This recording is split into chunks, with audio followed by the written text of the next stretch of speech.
Magandang araw Pilipinas! So for today's video nga mga guys ay bibili tayo ng diaper ni Addy.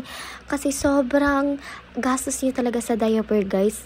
And yes, his favorite, Mommy Poco! So guys, last time bumili nga kami ng diaper ni Addy na 38 pieces. So naubos siya ng 3 araw lang. Imagine niyo guys 3 araw lang yun.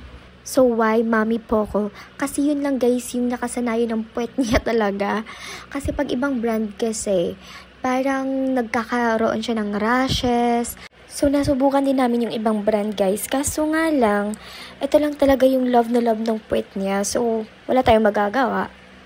And bumili na din kami ng kanyang gatas guys.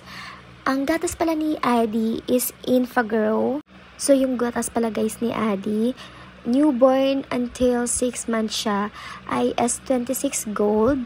And then, nung 6 months to 1 year old, ay nag-change naman kami sa Infamil. Kasi yung S26 na 6 to 12 guys ay hindi na compatible sa kanya.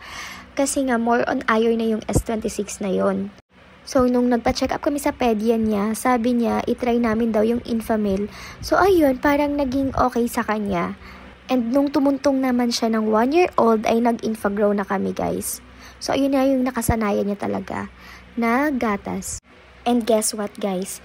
Yung 1 pack na 575 grams yata yon na milk. Yung 1 pack na yun guys ha. For 2 days lang yun ni Addy.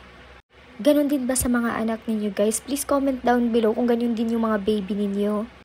Kasi si Addy, ganun siya palaklaki ng gatas niya. So, yung 4 pack of 575 grams na milk niya, guys, ay kaya niyang ubusin within 8 days lang. So, yung video na yan, guys, ay 2 days na yan na naubos na niya yung kanyang diaper. Sobrang mahal mo, Ben. Naku!